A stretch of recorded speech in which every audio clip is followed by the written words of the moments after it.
Co-parenting, and how do you navigate the ins and outs of co-parenting with a toxic co-parent. So that's what this video is about. If you haven't done so already, click and subscribe on my YouTube channel for more real talk videos, and I'll jump right into it. I had 6 ways to deal with a toxic co-parent. I have a little notes here. You want to make sure you establish healthy boundaries. This is a simple piece of advice that in the beginning may be hard to implement. However, it is very vital. Only talk about the kids. Do not engage in personal conversations with your ex. Do not speak to them about the good times you shared in hopes of smoothing things over. Keeping healthy boundaries, meaning, ladies, because this is going out to you. You have a co-parenting situation. You want you want your baby dad to be around. Even if that's your ex-husband or ex-spouse or whatever. So you want to make sure you can keep him around for the child or the children's sake, but you should still exhibit healthy boundaries, meaning there should be no sexual intimacy between two co-parents that has decided that their relationship does not work. There are too many women out there that's been single during the whole stint of their child growth, development, and adulthood that are still single because they held out hope for a man that, for whatever reason, you guys could not make it work, and he's decided that he wants something or someone else, or you're just not the person for him.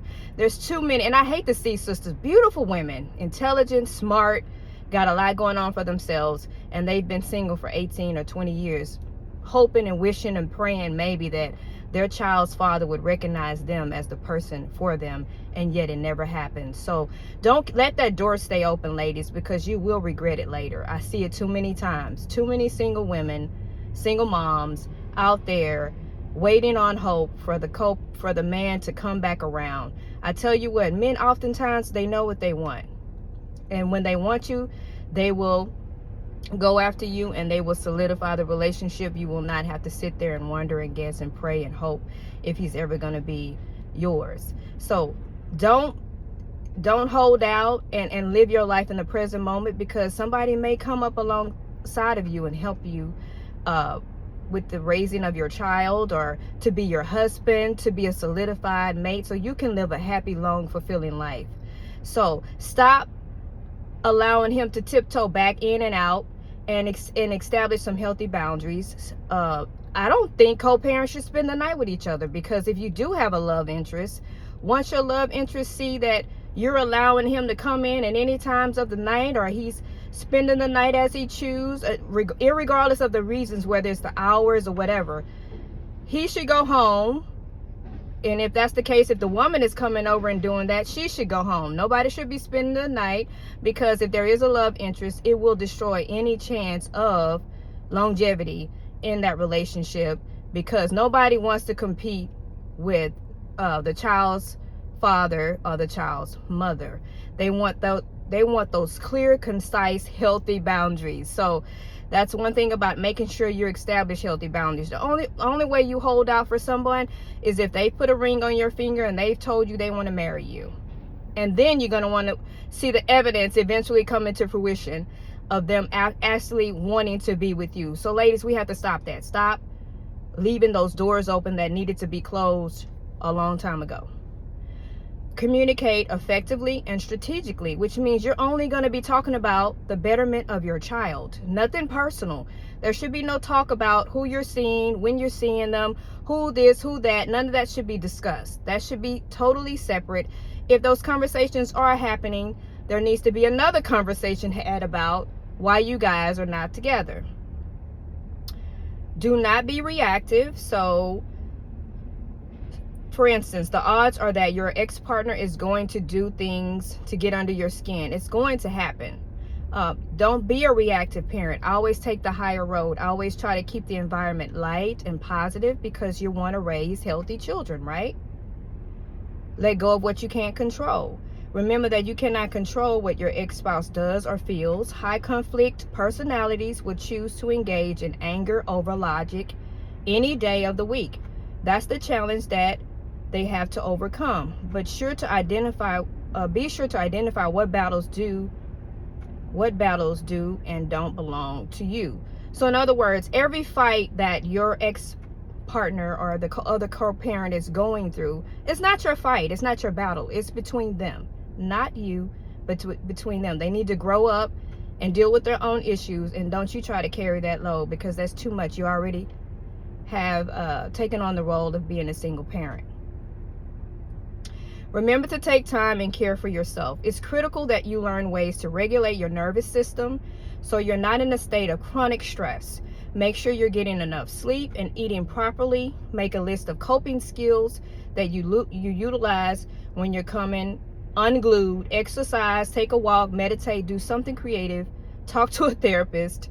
The more you can skillfully manage your reactions, the better able you'll be able to detach from the crazy. So these are just 6 ways to deal with toxic co-parents, and we have to realize that some way or form we all have had or still have toxic traits that we need to work through. How do we deal with people that hangs on to those toxic traits? How do we deal with people that decides that's just the way they're going to be for the rest of their lives? And now we have to co-parent with these people. So we have to make sure we're taking care of us, and we have to make sure we detach from the romantic involvement that used to be. It's no longer there. I don't care, because some people, toxic people, would try to paint this facade, this picture that if you do what I need you to do, then perhaps maybe we can be together. That's a lie. That's just to manipulate and to control you into you thinking that maybe one day you guys have a chance. Let that go, ladies. Let that go, gentlemen. Don't let nobody play with your feelings and your emotions. That's just their way to manipulate, control, and to have a more, I guess, an advantage over you. Because, of course, many of us, especially when the child is young, you want things to work out with your ex-partner or whatever, because you don't want to be a single mom and you want your child to have a 2-parent household. Sometimes it doesn't work out that way, unfortunately. And that's why we always need to make sure we're taking our time to get to know people before we procreate with them. That means we want to make sure we're using protection, and we're protecting not only our physical bodies but our spiritual body as well. Because I always say sex is more spiritual for people that are really connected to themselves, I guess I should say. You're connected to yourself. It's more spiritual than it is physical. So you have to protect your spiritual man as well. So that means you can't just give yourself over to people that 9 times out of 10 they're not going to stay around. So I wanted to make this video because I realized that many of us are dealing with more toxic co-parenting situations than we are in a healthy manner. A lot of people will say, oh, we have a healthy co-parenting relationship, but then you notice on the outside they don't have any boundaries.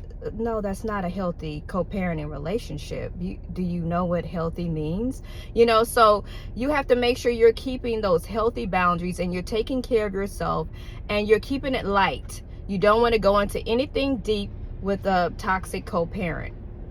Sometimes if they're violent or abusive, you may even have to, it makes it harder to co-parent.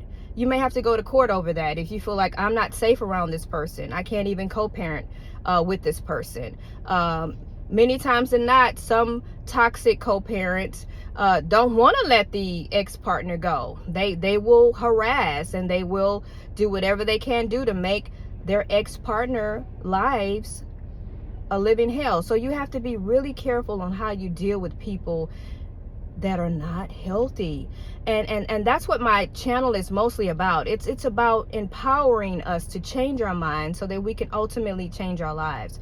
And we can't do that living in a fantasy world of hoping and wishing people are gonna get better, and holding out hope for them to get better. And it just gives them more opportunity to hurt you and to abuse you and to manipulate you and just string you along. So I'm saying this because I see too many, especially women, men not so much, but I see too many women holding out hope for their child's father to come along and to act right and to do right. Meanwhile, while you're over here holding yourself, to yourself, and you're not opening yourself up to have a long-term committed healthy whole relationship, I guarantee you they're not doing that. You'd be surprised. You would absolutely be surprised on how quickly most of these toxic partners or toxic men and women move on, even perhaps right under your nose. You just really be surprised. So this video is to encourage us ladies to let go of the fantasy and deal with the reality of the person that's standing in front of us. And the reality is, if they haven't done their work, if they have decided that they're going to live the way that they are for the rest of their lives, you better get up, keep those boundaries in check, and allow somebody to really come in and love you. Because life goes like that. Before you know it, your kid will be 18 years old and you still single, singing the same old song.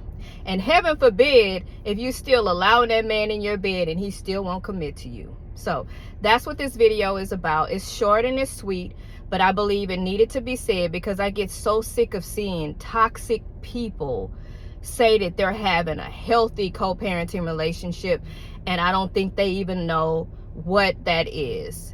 And so we need to start dealing with each other more in a healthier manner and being more honest, and stop trying to manipulate the situation. And ladies, this come with us. I have to put this out here too.